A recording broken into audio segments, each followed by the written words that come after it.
"Love doesn't pay the bills." The words hung in the air of our small apartment, the one we'd painted together, the one where we'd whispered our dreams into the darkness. They were cold, clinical, like a line from a business transaction, not the end of 5 years of a life we built. That was what he said, not, "I'm sorry," or "this isn't working," but a brutal, simple equation where I was on the losing side. My name is Lydia Harper, and for 5 years I was the woman who loved Mark. Now, I was just a liability he couldn't afford. Before we dive in, make sure to like this video, subscribe to the channel, and drop a comment below telling me, where in the world are you watching from? I love seeing how far this story travels. Mark and I had met in college. He was ambitious, charming, with a smile that could talk you into anything. I was quieter, a planner, the one who believed that hard work and loyalty were the bedrock of everything. We were supposed to be a team. I remember one rainy Saturday, we were too broke to go out, so we spent the entire day making pasta from scratch, flour dusting our clothes and hair. We laughed so hard when the dough stuck to the ceiling.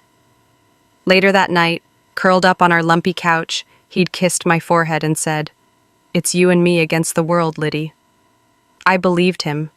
I held on to those moments like treasures, but the world, it turned out, had a price. And he found someone willing to pay it for him. He left me for Olivia Prescott. The Prescotts didn't just have money, they were money. Their name was carved onto university buildings and hospital wings. He didn't even try to hide it or ease me into it. He came home one evening, his eyes distant, and just laid it out on the table like a bad hand of cards. "Olivia's family can set me up, Lydia," he said, avoiding my gaze, focusing on a loose thread on his sweater. "They can give me a life I could only dream of with you." The words sliced through me. A life he could dream of with me? Was our dream of a small house with a garden not enough?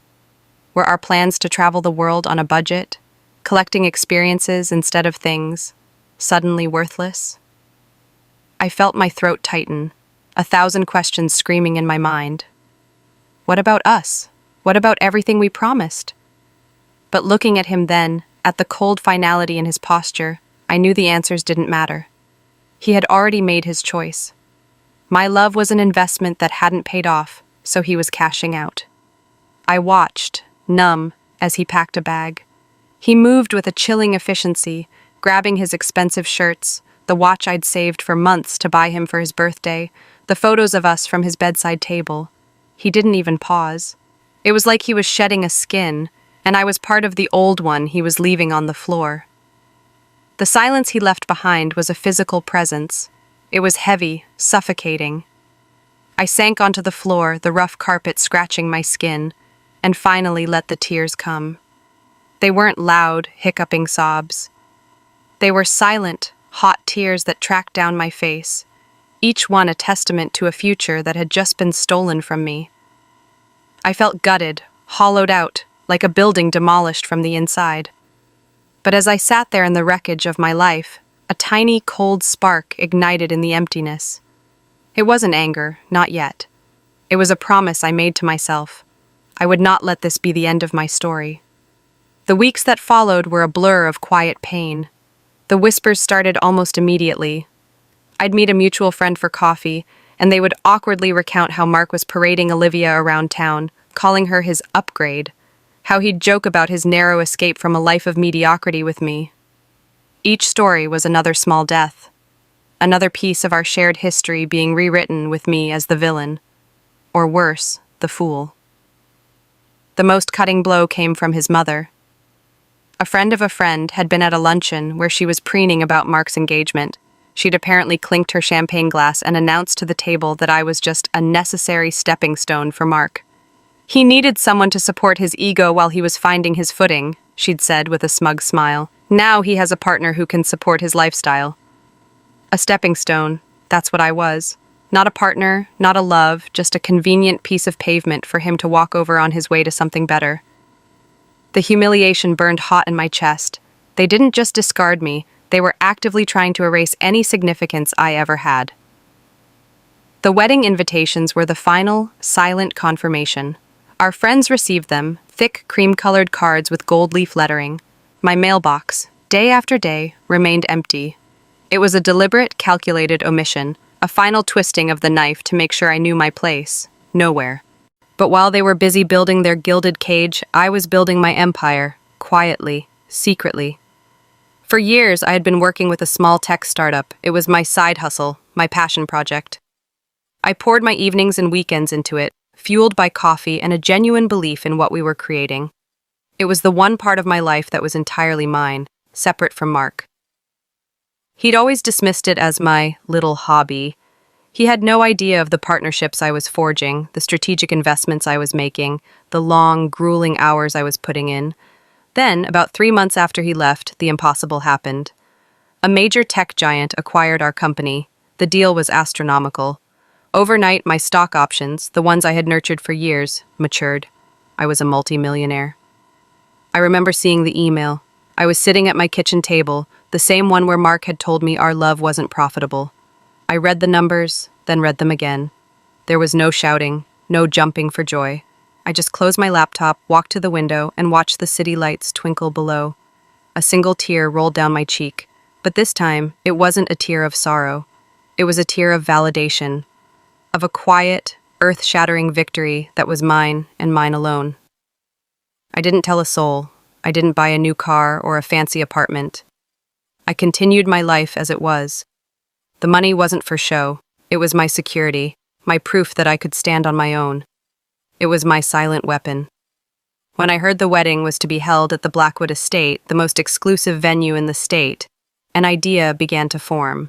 It wasn't about revenge, not in the way people think. It wasn't about screaming or crying or causing a scene. It was about reclaiming my narrative. It was about showing them, and myself, that I was not a stepping stone. I was the entire foundation. I did my research. The Blackwood Estate was owned by a woman named Eleanor Vance, a formidable and respected figure in the business community. I secured a meeting with her, not as Lydia Harper, the jilted ex-fiancée, but as Elle Harper, a private investor. We met in her oak-paneled office overlooking the estate's rolling hills. She was sharp, no nonsense, and she saw right through any pretense. I didn't use any. I presented my portfolio, my business plan, my vision for expanding the estate's brand. I wanted to become a partner, a silent co-owner. We talked for 2 hours. She grilled me on my finances, my intentions, my long-term goals. She never once asked about my personal life. At the end of the meeting, she stood up, extended a hand, and with a firm handshake said, "Welcome to Blackwood, Ms. Harper. I believe this is the beginning of a very profitable partnership." The contracts were signed. My name was on the deed, tucked away in legal documents they would never think to look at. Silence was my strategy. They were about to throw the biggest party of their lives on my land. The wedding day arrived, a perfect sun-drenched Saturday in June. I imagined Olivia in her suite, surrounded by bridesmaids, the air thick with hairspray and excitement. I pictured Mark adjusting his tie, practicing his confident smile in the mirror, feeling like the king of the world. I took my time getting ready. My gown was a statement of quiet power, a floor-length sheath of deep emerald green silk. It wasn't flashy, but it fit perfectly, a whisper of elegance, not a shout.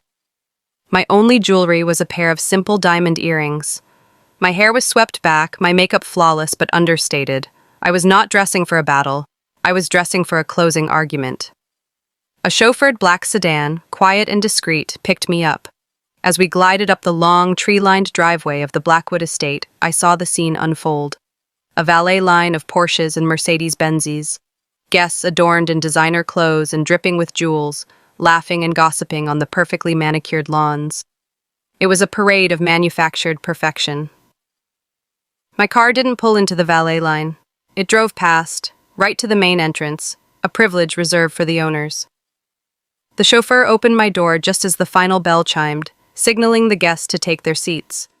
I stepped out onto the gravel path. The crunch of my heels was the only sound in a world that had suddenly gone silent. Heads turned, conversations faltered and died. The air, once filled with light chatter, was now thick with a palpable, stunned silence.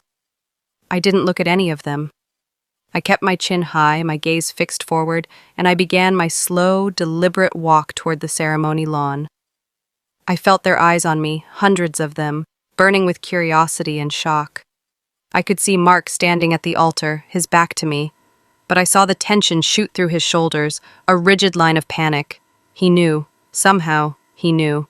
Olivia, radiant in her white gown, turned her head, her brow furrowed in annoyance at the disruption. Her eyes found me. Her smile froze, then melted away, replaced by a mask of cold confusion. "Who invited her?" she hissed at Mark, loud enough for the front rows to hear. Mark turned around slowly, as if in a bad dream. When his eyes met mine, all the color drained from his face. His carefully constructed mask of confidence shattered, revealing the scared, shallow man underneath. His mouth hung open slightly. He looked like he'd seen a ghost who had just come back to haunt the happiest day of his life. I offered him nothing, no smile, no glare, no acknowledgement whatsoever. My complete and utter indifference was my message.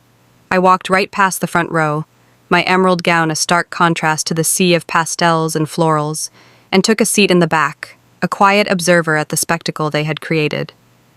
The ceremony started, stilted and awkward. The officiant, clearly flustered by the tension, rushed through the opening words. Then he got to the acknowledgements. "We would like to take a moment to thank the generous benefactors of this beautiful venue," he said, his voice amplified by the microphone. He cleared his throat and continued, "And a special, personal thank you to the primary sponsor and new co-owner of the Blackwood Estate, without whom none of this would be possible, Ms. Lydia Harper." A collective, audible gasp rippled through the crowd. It was a wave of pure shock. Every single head swiveled back to face me. I met their stares with a calm, serene smile. I gave a small, almost imperceptible nod to the officiant. Mark looked like he had been physically struck. Olivia's face was a thundercloud of fury and humiliation. Her father, a man who radiated power and control, stared at me, his mind clearly racing, recalculating.